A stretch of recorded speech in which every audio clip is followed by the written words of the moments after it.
Olá pessoal, sejam muito bem-vindos a mais um vídeo do nosso canal. Eu sou o pastor Wallace Melo e hoje nós vamos falar sobre um dos assuntos mais importantes da Escritura, que é conhecer e entender a pessoa de Cristo.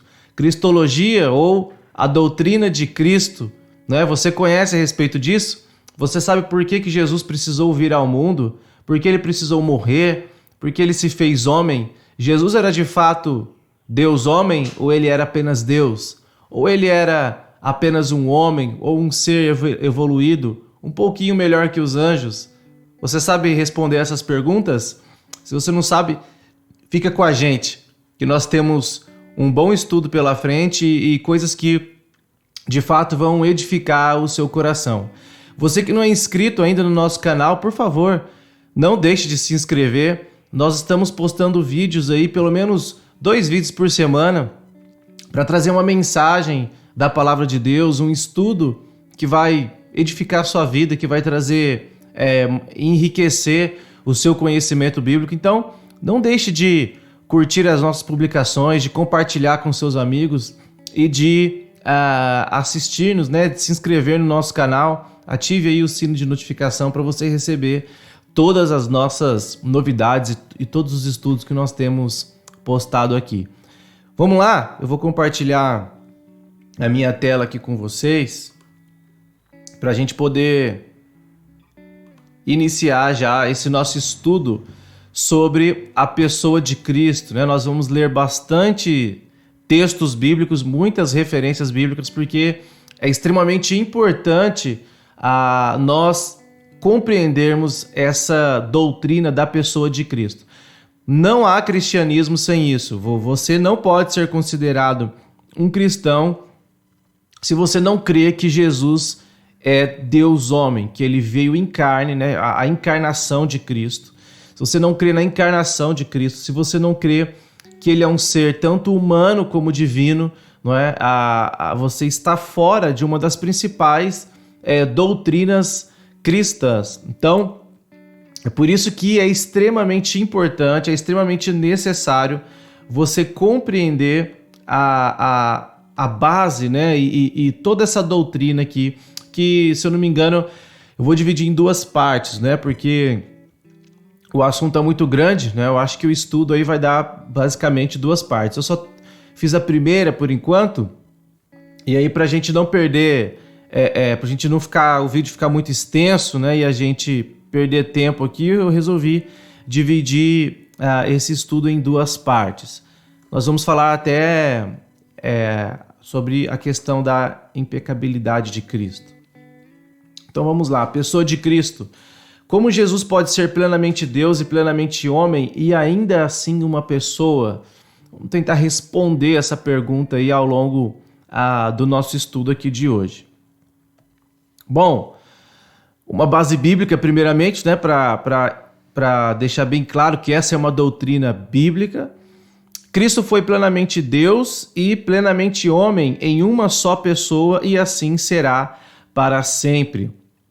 Bom, Cristo é desde toda a eternidade, né? A Escritura diz por meio do Novo Testamento que Cristo sempre existiu, que ele sempre esteve com o Pai e com o Espírito Santo. Jesus não é um ser criado, Jesus não é um ser inferior ao Deus Pai, né? Você que tem alguma dúvida sobre isso, dê uma olhada no nosso estudo anterior, que é sobre a Trindade. Jesus não é um ser inferior, Jesus não é um ser criado.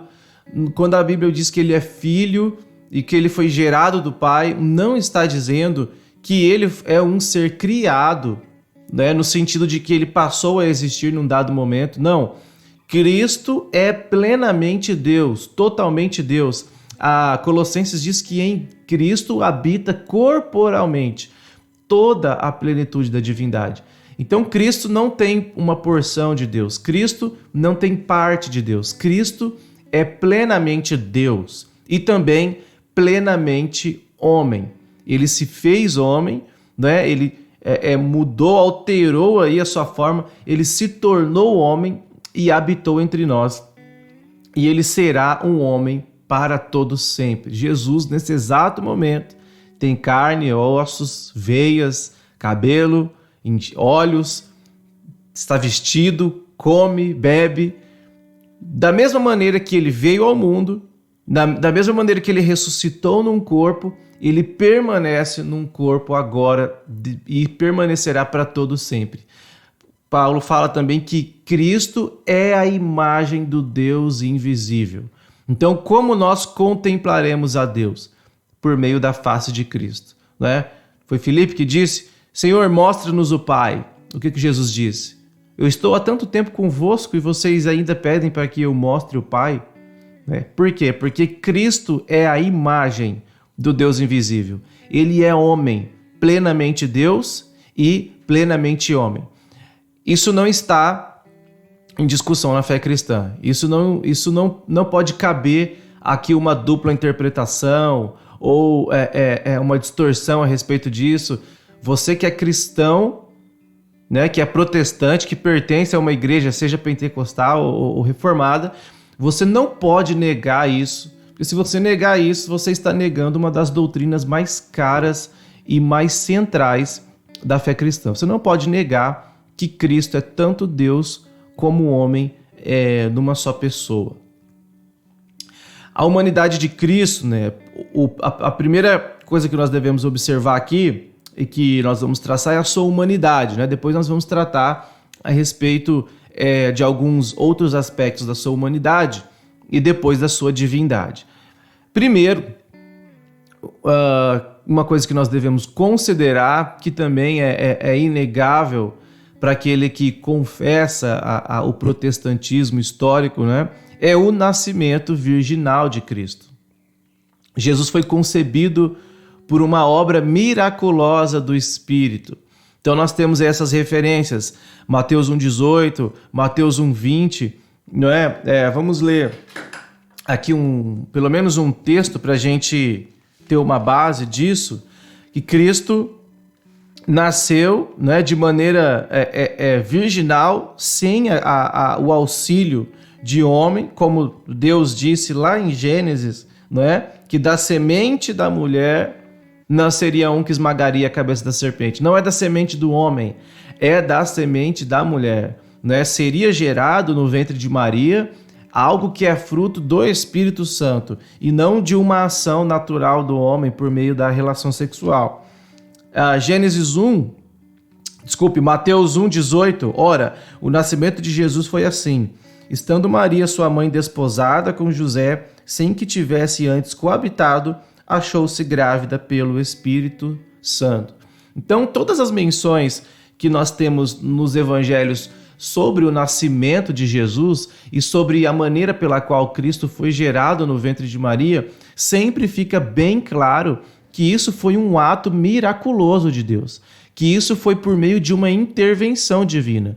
Maria foi um instrumento de Deus, mas esse instrumento humano não foi por meio de duas pessoas, foi por meio da divindade, do Espírito Santo e por meio de Maria. Então, e isso foi sem ali a ação de José. Não houve ali nenhum ato sexual para que Maria concebesse. O que estava no ventre dela era santo, era puro, vinha da parte de Deus, foi gerado pelo Espírito Santo no ventre de Maria.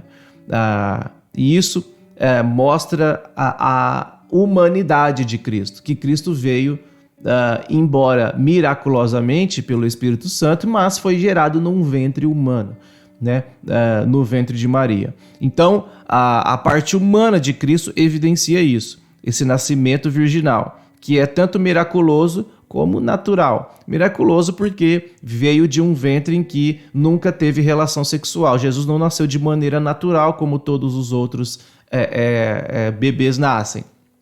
E também algo sobrenatural, porque o que estava no seu ventre era um Deus, era o próprio Deus, né, gerado no ventre de Maria pelo poder do Espírito Santo. E todos esses textos aí vão fazer referência a isso, a essa maneira esplendorosa do nascimento de Cristo, que evidencia tanto a sua natureza divina, né, por nascer de modo espetacular, né, sem o auxílio de mãos, e de outro modo também mostra sua humanidade, porque veio do ventre de uma mulher, né? A importância do nascimento virginal. Por que essa doutrina é tão cara? E por que nós não podemos negociar esses princípios de que Maria concebeu Jesus de maneira natural, que isso foi fruto de uma relação sexual entre ela e José? Por que isso é inadmissível? Por que nós não podemos observar a história dessa maneira? Porque existem alguns princípios aqui muito importantes que nós devemos levar em consideração quando nós observamos a importância do nascimento virginal de Cristo. Primeiro, é evidenciar que a salvação pertence somente ao Senhor. Né? Gênesis 3,15 fala sobre isso, que vai sair, né, da semente da mulher, nascerá um que esmagará a cabeça da serpente. E isso provém de quem? Isso não provém de José, isso não provém de ordens humanas. É o próprio Deus que estabeleceria isso. É o próprio Deus que faria isso, né? Porém, inimizade entre ti e a mulher, entre a tua descendência e o seu descendente. Este te ferirá a cabeça e tu lhe ferirá o calcanhar. Então, nós temos aqui um exemplo de que o próprio Deus está trabalhando na história da criação para trazer redenção ao seu povo. Isso não é fruto dos pensamentos humanos, da ideia humana de estabelecer uma salvação ou algo do tipo. A salvação vem do Senhor, ela pertence ao Senhor. Esse é um plano de Deus desde o princípio, de trazer Jesus ao mundo, de torná-lo conhecido de todas as nações. E isso seria um ato exclusivo de Deus. Ele iria fazer isso no momento em que ele mesmo achasse oportuno. Então, não há a menor possibilidade aqui de intervenção humana, e o nascimento virginal de Cristo é importante justamente por isso, porque evidencia que Deus está por trás de todas as coisas, e não Maria, e não José, e não os homens. É o Senhor que está por trás disso, e a salvação pertence somente a Ele, e Ele estabelece os princípios, Ele estabelece as regras, Ele coloca os fundamentos, e Ele traz Jesus ao mundo, né, como diz Gálatas 4,4, na plenitude dos tempos, no tempo correto. Se isso fosse algo do homem, poderia acontecer no momento em que o homem achasse melhor, mas não. Isso aconteceu no momento em que Deus quis que acontecesse, na plenitude dos tempos. Não foi por um acaso, não foi por mera vontade humana, não, mas a salvação pertence somente ao Senhor. E o nascimento virginal de Cristo demonstra isso, que Deus, no momento em que Ele achou oportuno, necessário, na plenitude dos tempos, Ele trouxe Jesus ao mundo e tornou conhecido de todos os povos, não como sombra do Antigo Testamento, mas agora como de fato Ele é. Não é? E outro ponto também interessante possibilitou a união da divindade com a humanidade. Não é? Você percebe que sem o nascimento virginal, Cristo seria apenas só um homem ou somente um Deus. Porque se Cristo vem dos céus, ele não seria um homem, ele seria apenas Deus. Se Cristo vem de uma concepção entre José e Maria ou qualquer outro casal, Jesus seria apenas humano. E Jesus não é apenas humano e apenas divino. Jesus é Deus homem, totalmente Deus. E como isso seria necessário? Como alguém poderia ser plenamente Deus e plenamente homem? Somente dessa maneira. Jesus deveria vir ao mundo por Maria, mas concebido no seu ventre pelo Espírito Santo. Então, essa união, o nascimento virginal de Cristo, possibilita de maneira clara ele ser tanto homem como Deus, sem que haja nenhum problema de sincronismo aí, ou de discrepância, ou algum erro semântico. Não, Jesus Cristo é Deus homem, e isso fica claro Ele foi concebido pelo Espírito Santo, por isso ele é Deus, sem pecado. E ele é homem, porque nasceu no ventre de uma mulher, nasceu no ventre de Maria. Né? E aí também a humanidade verdadeira, sem herança de pecado. Né? Lucas 1,35, Jesus não poderia ser plenamente Deus e homem sem pecado se o nascimento dele não fosse dessa forma. Porque Jesus teria a natureza pecaminosa do homem caído se ele fosse concebido por Maria por meio de José. 1,35. Respondeu-lhe o anjo: descerá sobre ti o Espírito Santo, e o poder do Altíssimo te envolverá com a sua sombra. Por isso, também o ente santo que há de descer será chamado Filho de Deus. Então, o ente santo, Jesus é plenamente santo. E o nascimento virginal de Cristo possibilita essa humanidade verdadeira sem a herança de pecado. É dessa maneira que Cristo pode ser gerado no ventre de Maria sem que haja pecado, porque de fato não houve aí intervenção humana, é um ato miraculoso de Deus. E sendo assim, Jesus não nasce, né, nessa descendência do pecado, como disse Davi, né? Em pecado eu nasci, em pecado eu fui gerado pela minha mãe. Não é dessa maneira que nasce o Messias, não é dessa maneira que nasce o Cristo. Não é? Cristo nasce do ventre de Maria, mas não de modo natural. Ele é gerado pelo Espírito Santo. O poder do Altíssimo envolveu Maria e assim ela concebeu do próprio Espírito Santo. Bom, fraquezas e limitações humanas.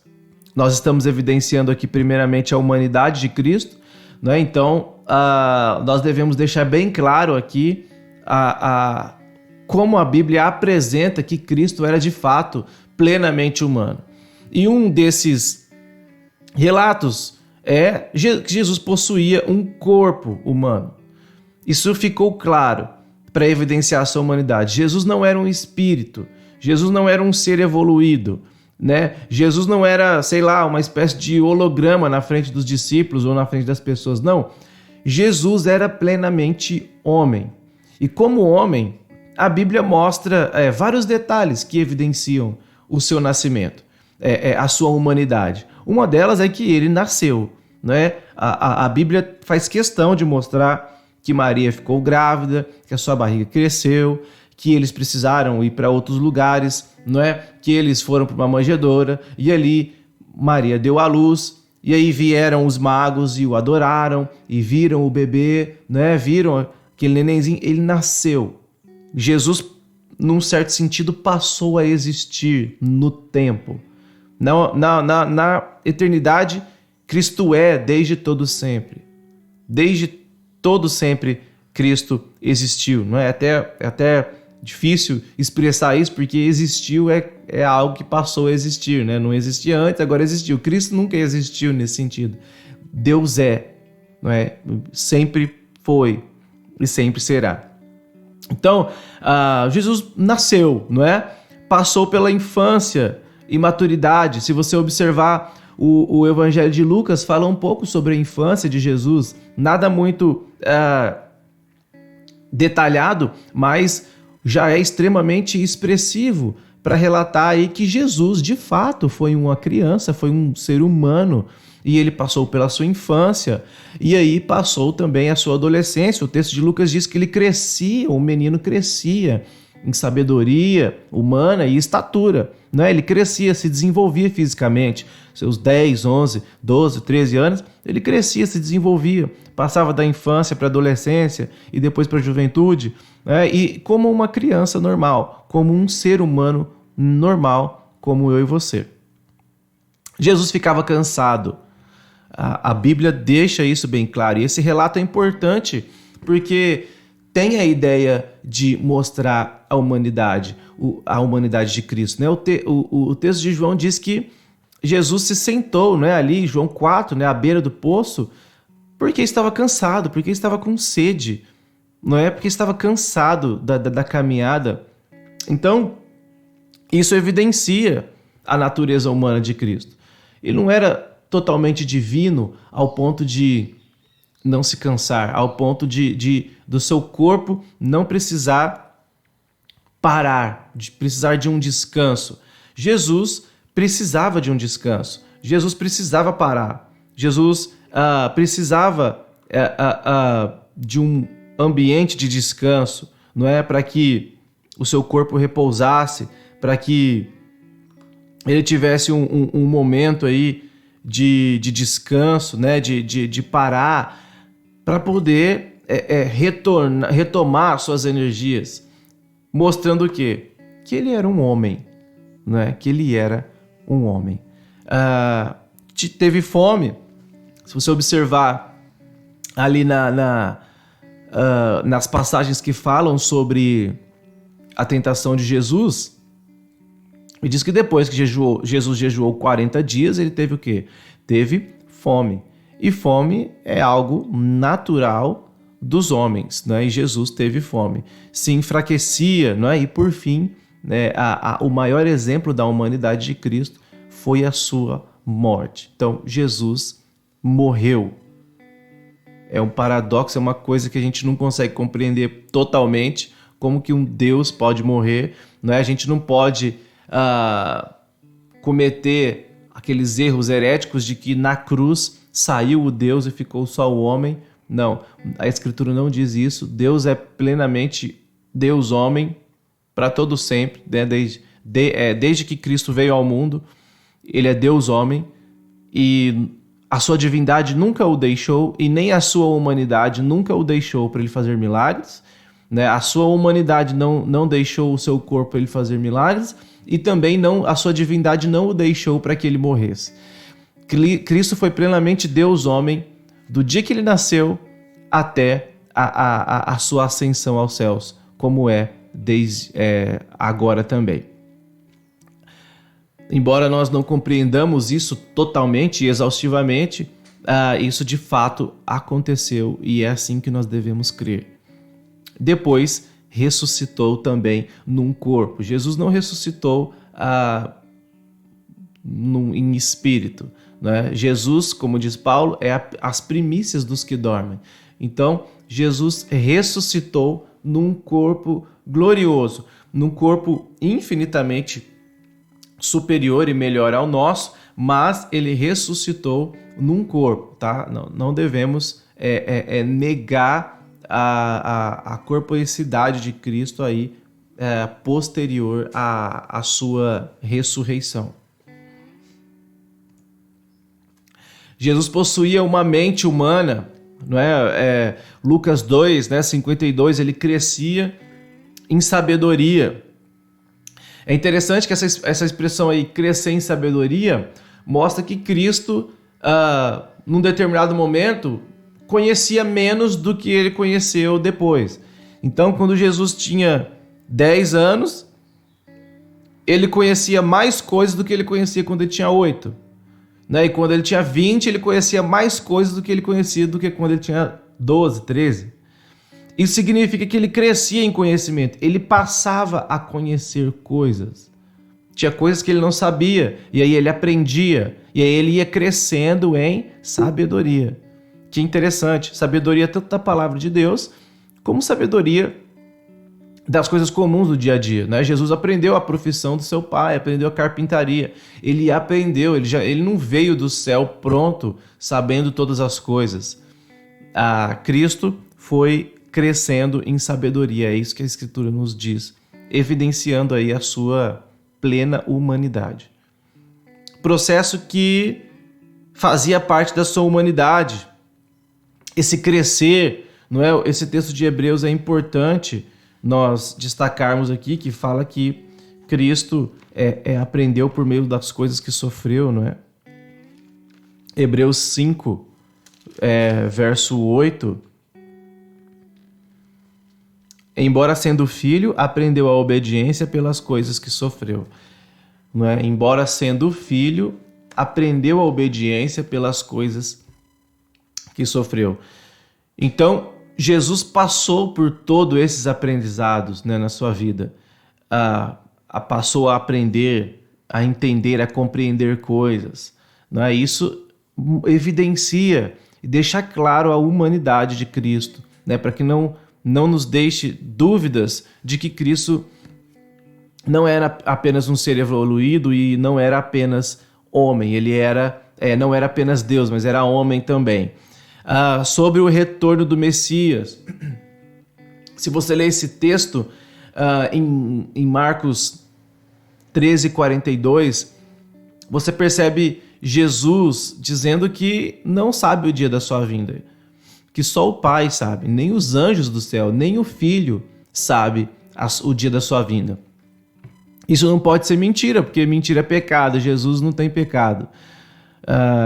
Mas foi a forma de Jesus dizer que era plenamente homem. Olha, eu não sei o dia da minha vinda, né? Agora ele sabe, provavelmente, né? Mas no momento em que ele estava como Deus homem, né, lá na Terra, vivendo somente aqui na Terra, ele não sabia. Né? Isso não pode ser mentira, porque Deus não mente. Né? Isso não foi um engano da parte de Cristo, porque Deus não se engana. E o Cristo, Deus homem, também não iria se enganar. Então, se ele disse que não sabia, ele estava dizendo a verdade. Realmente não sabia o dia da sua vinda. E isso mostra a sua humanidade. Isso mostra o acesso, muitas vezes limitado, de Jesus à sua própria consciência. Mas, embora ele tivesse essa plena humanidade, ele era também plenamente Deus.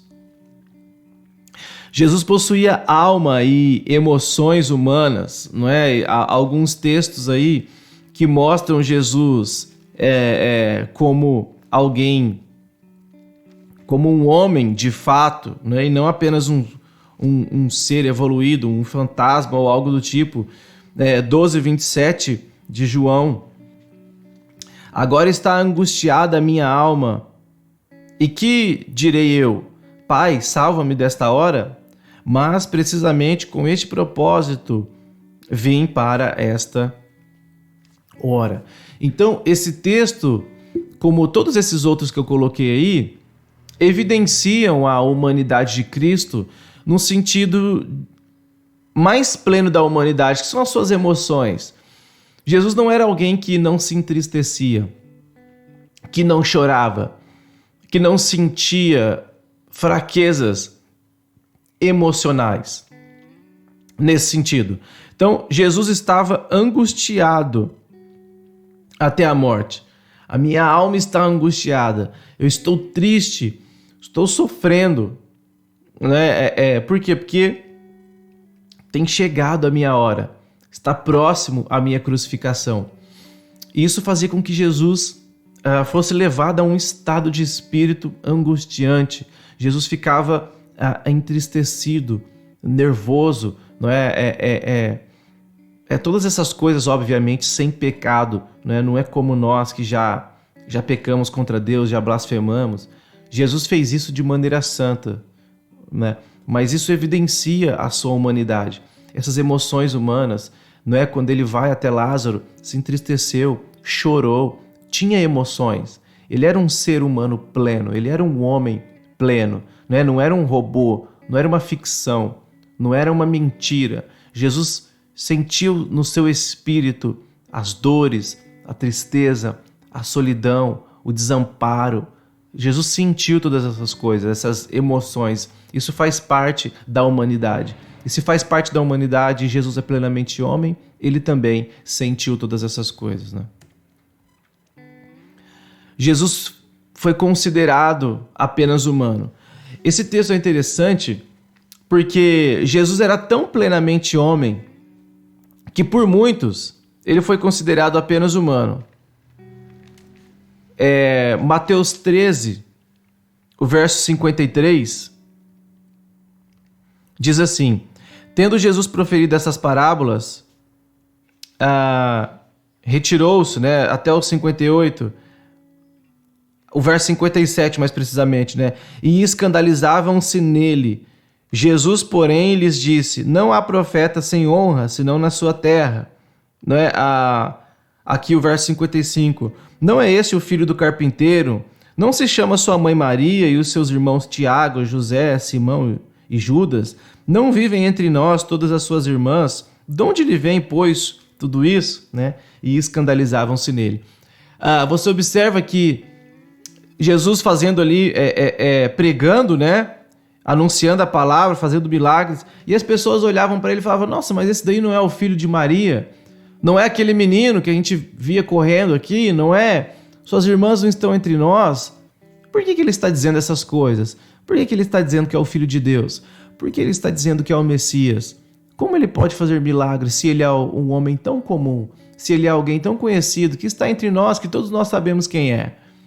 Então você observa que Jesus como homem, como Deus, era muitas vezes desprezado pela sociedade. E ele era apenas conhecido e evidenciado como o Deus homem, como Deus, como homem. Ele era reconhecido apenas como homem. As pessoas não conseguiam ver em Cristo a sua divindade, porque ele era tão pleno da sua humanidade, ele era tão comum como homem, que as pessoas muitas vezes não observavam a sua divindade e não reconheciam que ele era Deus também, não é? Ele era Deus homem. E aqui nós temos a questão da impecabilidade. A graça de Deus estava sobre ele. Jesus, embora homem, não teve pecado nenhum, não é? Ele foi semelhante a nós em todas as coisas, porém sem pecado. Por quê? Porque a graça de Deus estava sobre ele. Jesus, embora humano, ele era alguém que carregava em si a divindade e por isso não poderia haver pecado em Cristo. E no próximo vídeo nós vamos ver as implicações e as razões pelas quais Cristo não poderia ter pecado de forma alguma. Ele venceu a tentação. O texto de Lucas, né, também os sinópticos, né, Mateus e Marcos, também mostram que Cristo não pecou. Cristo venceu as tentações. Em nenhum momento ele deu lado para a sua carne.